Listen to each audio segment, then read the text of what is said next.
ইউরোপে আসার কয়েকটা পদ্ধতি বলবো এই ভিডিও টিউটোরিয়ালটিতে। কয়েকটি পদ্ধতি হচ্ছে যে আপনারা ইউরোপে অনেকেই ট্রাই করেন ইউরোপে আসার জন্য, like Italy, Finland, then Denmark, Switzerland, Portugal, something like that. So ইউরোপে আসার আগেই আপনারা কিছু কিছু দেশে আপনারা ব্যাচেলর প্রোগ্রামে আইএলটিএস ছাড়াই আসতে পারবেন, আবার কিছু কিছু দেশে আইএলটিএস দিয়ে আসতে হয়। সো এটা হচ্ছে স্টুডেন্ট ভিসার জন্য। আর যারা ওয়ার্ক পারমিটে আসবেন, ওয়ার্ক পারমিটে আসার জন্য আপনাদেরকে একটি ওয়ার্ক পারমিট ম্যানেজ করতে হবে ইউরোপের কোনো একটি কোম্পানি থেকে।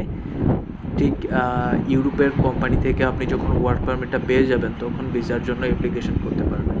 সো এটা হচ্ছে খুবই সহজ একটা পদ্ধতি। আপনি যদি স্কিলড পারসন হয়ে থাকেন, আপনি যদি প্রফেশনাল পারসন হয়ে থাকেন, সো প্রফেশনাল স্কিল যদি আপনার কাছে থাকে তাহলে আপনি ইজিলি যে কোনো আইটি কোম্পানিতে, লাইক জার্মানিতে আপনি অ্যাপ্লাই করতে পারবেন।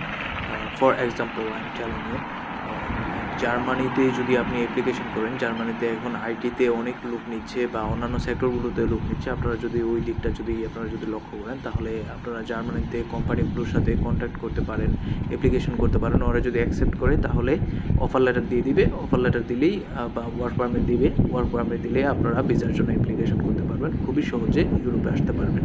আর স্টুডেন্ট ভিসার জন্য আপনারা আইএলটিএস দেওয়ার পর আপনারা যে কাঙ্ক্ষিত যে স্কোরটি রয়েছে সেই স্কোরটি নিয়ে আপনারা ইউনিভার্সিটির সাথে যোগাযোগ করবেন, ইউনিভার্সিটিতে অ্যাপ্লিকেশন করবেন। ওরা যদি অ্যাকসেপ্ট করে তাহলে আপনাকে একটি দিবে, অফার লেটার দিবে। সেই অফার লেটারটি দিয়ে আপনারা স্টাডি পারমিটের জন্য আবেদন করতে পারবেন। এটি হচ্ছে খুবই সহজ। যদি তার চাইতে সহজ হচ্ছে ওয়ার্ক পারমিট।